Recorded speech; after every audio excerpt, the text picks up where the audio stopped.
Hey guys, sorry I missed last week. I've been really busy, but I'm looking forward to talking to you today about Gerald's Game. So the film just came out on Netflix last night, and it's directed by Mike Flanagan, who's known for his horror and thriller films, like his original Oculus, his most recent Ouija Origin of Evil, and my personal favorite that's also available on Netflix, Hush. So I first heard about this film from the YouTube trailer, and was intrigued because of Mike Flanagan directing, as well as knowing it is based off Stephen King's novel. Now, I haven't read the novel myself, and if you think I should, please let me know, because when I saw this film, I was kind of hoping to just go into it blind as best I can, and unlike what I did with It, that, I ended up reading the novel and watching the miniseries before seeing the new film. So really the only picture I had in mind was from the trailer, which did give away quite a bit that I knew a little bit, had an idea of going in. Here's my recommendation for you. If you're going to watch this film, try to go into it blind.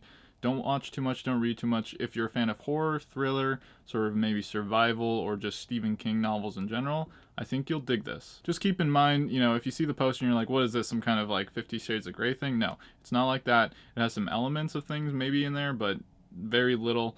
And yeah, I'm just going to stop talking and comparing it to that right now, okay? Now, I'll admit, when I watched this film last night, I was pretty tired, so at some point I did feel like I wanted it to wrap up. Even though it is not that long of a movie, there were parts where I was just getting tired and maybe I wasn't really in the completely right mindset to watch it, but I did enjoy it overall, and now that I've slept on it, I'm looking forward to sharing my thoughts. So the film stars Carla Gugino and Bruce Greenwood, a couple who are on a little kind of vacation to sort of spice things up in their love life, and they end up kind of going to this place where they can just have complete privacy and, see where things go and just try to rekindle what they've had in their relationship. We're introduced to a stray dog, but other than that, there aren't that many other characters.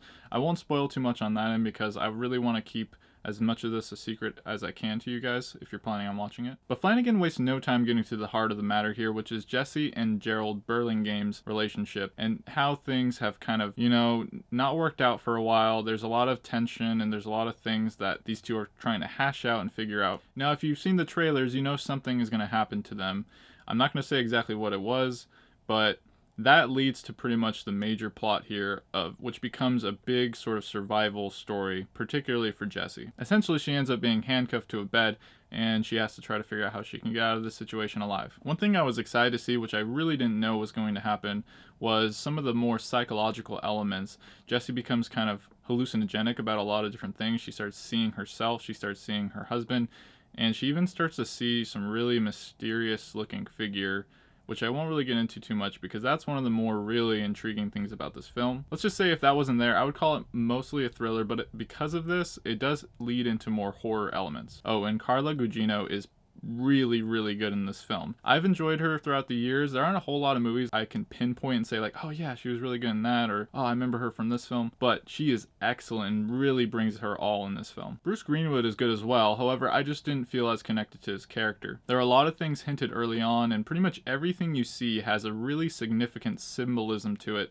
that you'll see. There's some flashbacks, there's a lot of different parts that you're just gonna have to absorb, and you might even enjoy this film even more the second time around if you see it. I haven't seen it twice yet, but I just have a feeling I'll like it more if I do. Now, to get into the things that I might have just had a small issue with, and again, this could just be because I was tired, it does feel like maybe throughout the second act that it kind of drags a bit with some of the communication that goes on, the hallucinating, Jessie talking to herself, talking to her husband, all these sort of things happen, and at one point I'm just like, all right, when is this going to move along here? But again, I was getting pretty sleepy. At first, I wasn't really sure if I wanted to review the film, but after sleeping on it, and now that I've really absorbed it, and I've heard a lot of people have really enjoyed it so far too, I think it is quite a really interesting film that I hope most of you will go ahead and check out. There's a lot of really cool shots and scenes reflecting on an eclipse, which is something you don't hear about too much. We hardly ever see eclipses as it is. So to see it portrayed in a film was really awesome, and I loved how they sort of contrasted the shots of how you would see an eclipse with that deep, dark red, orange, yellow kind of color. Now, this may just be me, but I wouldn't say this is really like a film that's really, really gonna scare you. I have heard people that have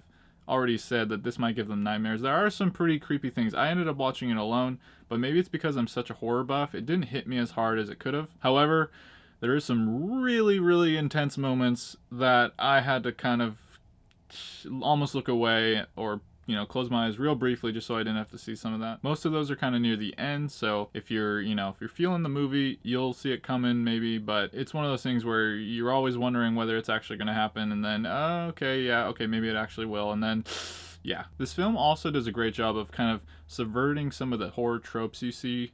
There's parts where I was kind of concerned that, like, oh no, I've seen this coming before, I know exactly what's going to happen here, and then I'm like, oh, okay, that didn't happen. That's good. I'm glad they decided to go in that route. There's also a lot of moments where you think something is what it is, and then it might end up just being a hallucination. Or there's a moment where you're going to be like, what is that? Is that what I think it is? And then you're not really sure for a long time until it's finally revealed whether it is or it isn't.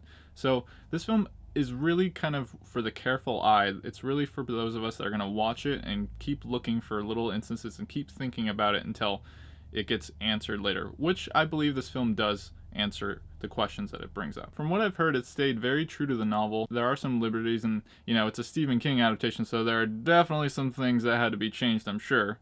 Guess I'm gonna have to look up some of that later, especially after figuring out some of those changes that they did in It, because yeah, I don't know, we'll see. This is a film where you really start to get invested in the title character and follow her journey here. You can see her every day here, every moment, every hour, just getting more and more stressed, dehydrated, hungry, tired, all that stuff, and you really start to feel the pain that she's going through. So I appreciated that character investment, because that's something in horror movies that we really need more of nowadays, and we're starting to get it. We have a lot of these up-and-coming filmmakers who are starting to make a name for themselves, and I just think this really needs to be the case. Character-driven films, especially in horror, is what makes something like this really stand out. So again, Gerald's Game is a really interesting film. I hope many of you will give it a try, and let me know if you think I should give the book a chance, because if it is pretty good, I might read it someday. And hey, I have a free audiobook credit, so that might be something. Gerald's Game is a powerfully adapted survival tale that will shock and surprise fans of Stephen King stories. And that's why this film is a Dyligent pick. So guys, what are your thoughts on Gerald's Game? Are you looking forward to checking it out soon? Have you read the book? Do you think I should give it a chance? Let me know what are some of your other favorite Stephen King stories that are worth checking out in the future. Also, what other novels from King do you think should be made into a film someday? My name is Dylan, and if you love entertainment, subscribe to my channel while this video ends, and send me a thumbs up before you go. Thanks for watching, and stay diligent.